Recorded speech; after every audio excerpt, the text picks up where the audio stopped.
Hello শিক্ষার্থী বন্ধুরা, তোমরা কেমন আছো? আশা করছি সবাই ভালো আছো।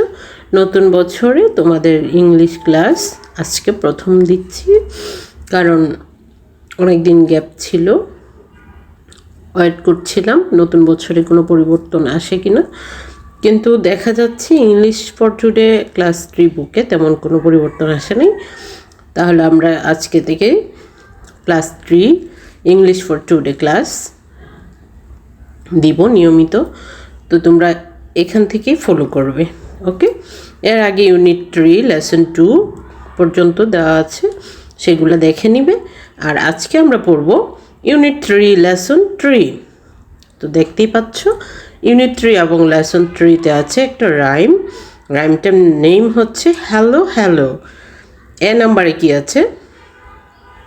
Listen to the rhyme and repeat after your teacher. অর্থাৎ রাইমটা শোনো এবং রিপিট পুনরায় বলো আফটার ইউর টিচার, তোমার টিচার অর্থাৎ তোমার শ্রেণী শিক্ষক বলার পরে। তাহলে রাইমটাতে কি আছে? Hello hello, can you clap your hands? প্রশ্ন করছে, তুমি কি তোমার হাত দিয়ে হাততালি দিতে পারো? Hello hello, can you clap your hands? No stretch up high, তুমি কি তোমার উপরের দিকে লাফ দিতে পারো? Can you touch your toes, মানে তুমি তোমার পায়ের গোড়ালি টাচ করতে পারো, ধরতে পারো? ক্যান ইউ টার্ন অ্যারাউন্ড, তুমি কি চারপাশে ঘুরতে পারো? Can you say hello hello, can you clap your hands, তুমি কি তোমার হাত তালি দিতে পারো হাত দিয়ে? Hello hello, can you stamp your feet? রাইমটা তোমরা পড়বে, ছন্দে ছন্দে দেওয়া আছে, ঠিক আছে? Hello, hello, can you stamp your feet? Hello, hello, can you stamp your feet? Can you stretch up high? Can you touch your toes? Can you turn around? Can you say hello? Hello, hello, can you clap your hands? Hello, hello, can you stamp your feet? রাইমের মধ্যে কি কি আছে? Listen to each instruction given in the rhyme. তোমার এই রাইমটাতে যে নির্দেশনা দেওয়া আছে সেগুলো শুনো। In pairs ask and answer the following question.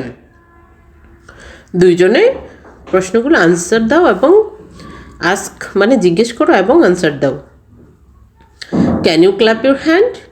Question করছে, একজনকে কোয়েশ্চন করবে can you clap your hand, আরেকজন আনসার দিবে yes I can. Grammar focus, অর্থাৎ এখানে কি গ্রামার আছে? You may request someone to do something using the following structure. এখানে একটা গ্রামার স্ট্রাকচার দেওয়া আছে, কি আছে? Can you plus verb, action word, verb মানে কি ক্রিয়া কাজ, প্লাস ডট ডট দেওয়া আছে, প্লাস প্লিজ কোয়েশ্চেন মার্ক দেওয়া আছে। মানে এই স্ট্রাকচারে তোমরা কিভাবে কোয়েশ্চেন করবা? তাহলে কি হবে? ক্যান ইউ ওপেন, ওপেন মানে কি খোলা, এটা একটা ভার্ব। দ্য ডোর, হ্যাঁ, প্লিজ এই যে ডট ডট ডট দেওয়া আছে এখানে হবে the door. Can you open the door, the door এটা হচ্ছে অবজেক্ট, প্লিজ রিকোয়েস্ট করছে। ক্যান ইউ মুভ, মুভ মানে কি নাড়াচড়া করা, এটা একটা কাজ। ইউর সিট, তোমার যে বসার জায়গাটা, প্লিজ। এই স্ট্রাকচারে এই দুটো কোশ্চেন আমরা দেখলাম। ক্যান ইউ দিয়ে আমরা কীভাবে কোশ্চেন করতে পারি? হ্যাঁ, ক্যান ইউর পরে একটা ভার্ব বসবে, ভার্বের পরে object, then plus please. Object কি? The door, your seat, okay? Unit 3 lesson 4 following and giving instructions. অর্থাৎ তুমি অনুসরণ করো এবং following and giving instructions, follow করবে এবং ইনস্ট্রাকশন মানে নির্দেশনা দিচ্ছে। Follow your teacher as she or he shows you how to use a simple thermometer. তোমাকে তোমার টিচার ইনস্ট্রাকশন দিবে বা দেখাবে কিভাবে একটা থার্মোমিটার ব্যবহার করতে হয়। Take note of all the important steps followed by your teacher. তুমি সেগুলো লিখবে, তোমার টিচার যেই ইনস্ট্রাকশনগুলা স্টেপগুলা করবে থার্মোমিটার ইউজ করার ক্ষেত্রে।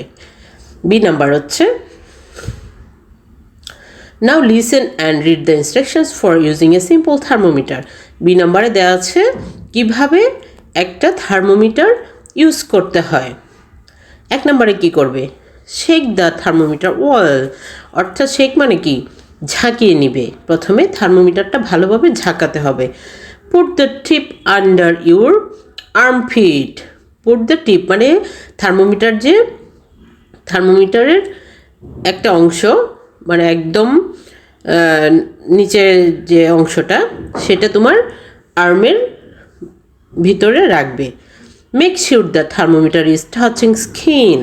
তোমাকে এনশিওর করতে হবে, অবশ্যই তোমাকে বুঝতে হবে যে থার্মোমিটারটা তোমার স্কিনের সাথে লেগে আছে।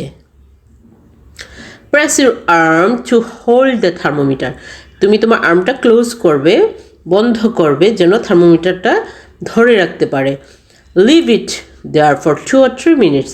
তারপর এভাবে 3 মিনিট অথবা 2 মিনিট রেখে দিবে। Remove the thermometer. 2-3 মিনিট পর তুমি থার্মোমিটারটা সরাবে, এখান থেকে বের করবে আর্মের ভিতর থেকে। Hold it at your I level. তারপর তুমি তোমার চোখ বরাবর থার্মোমিটারটা ধরবে। Follow mercury line that shows your temperature. অর্থাৎ তারপরে দেখবে, মার্কারি মানে কি, পারদটা তোমার কোন লাইনে আছে সেটা দেখতে হবে। Record the temperature and wash the thermometer. তারপরে দেখবে যে তোমার থার্মোমিটারের রিডিংটা কত আসছে, অর্থাৎ টেম্পারেচার কত দেখাচ্ছে, এবং তারপর থার্মোমিটারটা ভালো করে ওয়াশ করে রেখে দিতে হবে। সি নাম্বার হচ্ছে in pairs tell your partner the steps for tracking someone's temperature using a simple thermometer. তারপরে তোমরা দুজনে কি করবে, একজন আরেকজন পার্টনারকে বলবে স্টেপগুলো কিভাবে একটা থার্মোমিটার দিয়ে একজনের টেম্পারেচার মানে তাপমাত্রা মাপা যায়। Following and giving instructions. These are the instructions on a school library card. Some of the instructions are don'ts and other are do's. অর্থাৎ একটা হবে don't আর একটা হবে do. Listen to the instructions and repeat after your teacher. ইনস্ট্রাকশনগুলো শোনো, একটা school library কার্ডের instruction. Use the books with maximum care. অর্থাৎ তুমি খুব সতর্কতার সহিত তুমি বই ব্যবহার করবে। Please return the book timely. অর্থাৎ লাইব্রেরি কার্ডে তুমি যখন একটা বই নিবে, তারপরে সেটা কখন জমা দিতে হবে সেটা ডেট দেওয়া থাকবে, সেটা তুমি সময় মতো করবে। Don't fold over the pages. অর্থাৎ তুমি তোমার বই যেটা নিবে সেটা কখনোই পাতা ভাঁজ করা যাবে না। ডোন্ট রাইট ইনসাইড এ বুক। কখনো বইয়ের ভিতরে কিছু লিখবে না। Always keep the book with face up. অর্থাৎ তুমি বইটা সবসময় সুন্দর করে বইটা রাখবে। ফেস আপ মানে কি, ফ্রন্ট পেজটা যেভাবে সামনে থাকে এভাবে রাখতে হবে। ডোন্ট লুজ অর ড্যামেজ এ বুক। কখনো বই হারাবে না এবং নষ্ট করবে না। Pay your library fees regularly. তুমি লাইব্রেরি কার্ডের যে নির্দিষ্ট একটা ফি দিতে হয় সেটা সময় মতো দিতে হবে। In pairs use the table given below and list the above instructions under the heading do's and don'ts. অর্থাৎ তুমি নিচে যে ডো এবং ডোন্টস আছে সেগুলো আলাদা করে এই কার্ডে লিখে ফেলো, যেমন যেটা করা যাবে এবং যেটা করা যাবে না। যেটা করা যাবে এই ক্ষেত্রে হবে use the books with maximum care, এটা তুমি করবে। Please return the book timely, এটা হবে ডোজে। Don't fold over the pages, এটা হবে ডোন্টস। ডোন্টসে কী লিখবে এটা আলাদা করবে এবং ডোতে কী করবে সেটা আলাদা করবে। 4 নাম্বারটা হবে ডোন্টস। 4 নাম্বার হচ্ছে ডোন্ট রাইট ইনসাইড এ বুক, এটা ডোন্টস হবে। Always keep the book with face up, এটা ডোজে হবে। ডোন্ট লুজ অর ড্যামেজ বুক, এটা ডোন্টসে হবে। এভাবে তোমরা সবগুলো লিখে কার্ডটা ফিল আপ করবে। ওকে, তাহলে আজকে আমরা লেসন 3 and 4 পড়লাম, unit 3 class 3 English for today বুকের। পরবর্তী ক্লাসের জন্য তোমরা অপেক্ষা করো, পেয়ে যাবে ইনশাল্লাহ। আর এ পর্যন্ত তোমরা ভালো করে পড়ে ফেলো। আল্লাহ হাফিজ।